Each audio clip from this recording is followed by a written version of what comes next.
You've probably been told no two snowflakes are the same, and for the most part, that's true. Our atmosphere is constantly changing, so no two crystals grow under the same conditions. In this edition of Shelter from the Storm, WIFR meteorologist DJ Baker takes a look at the different types and shapes of snow we get during the winter.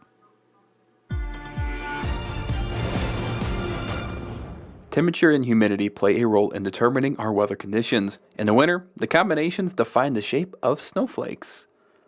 When we have moisture in the atmosphere and temperatures are between 25 and 32 degrees, water molecules freeze into thin hexagonal plates or prisms, like the shape of a wooden number 2 pencil, aka snowflakes. They grow based on how much humidity is in the air. Closer to 32 degrees, flakes are wet and heavy. They are in the traditional six-sided shapes. In the middle 20s, flakes are long, thin, needle-like, almost like white hairs. They grow fast, but longer, not wider. Dropping into the middle to upper teens, you get hollow columns. They grow vertically like needles, but get wider. These flakes are neat in that they allow hollow winds to trap in air bubbles. Our next snowflake is the stellar plate.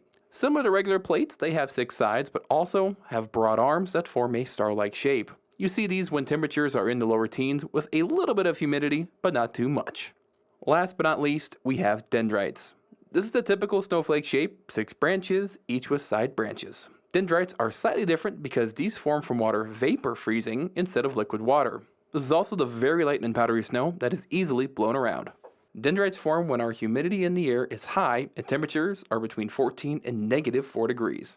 We've been discussing just how big of a role temperature is on the shape of the snowflake, but temperature is also hugely important in terms of how much snowfall we could get. As at different temperatures, we have a different ratio. So we equate it to 1 inch of precipitable water, or what we typically see during the summer as rainfall. Now, 1 inch of precipitable water at 34 degrees, well, that is when we get that really wet and heavy snowfall. So 1 inch of water is equivalent to 5 inches of snow. But if we get down close to that 30-degree mark to the upper 20s, well, that ratio bumps up to about 10 to 1. And if we go even further at 18 degrees or the upper 20s, that goes all the way up to 20 to 1 of that ratio.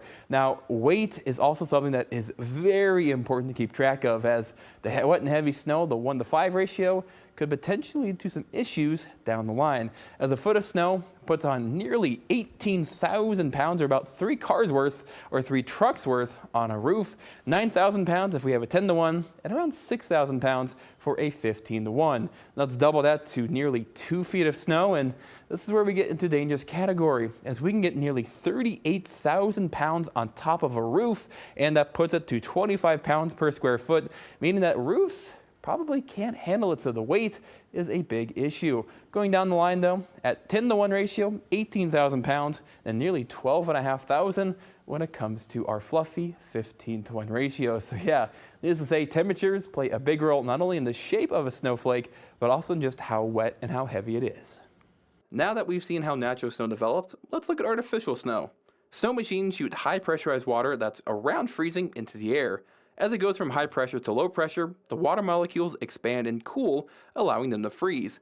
This creates a more spherical or ball-bearing like ice crystal. The round shape further reduces friction, leading to better sledding or snowboarding experiences.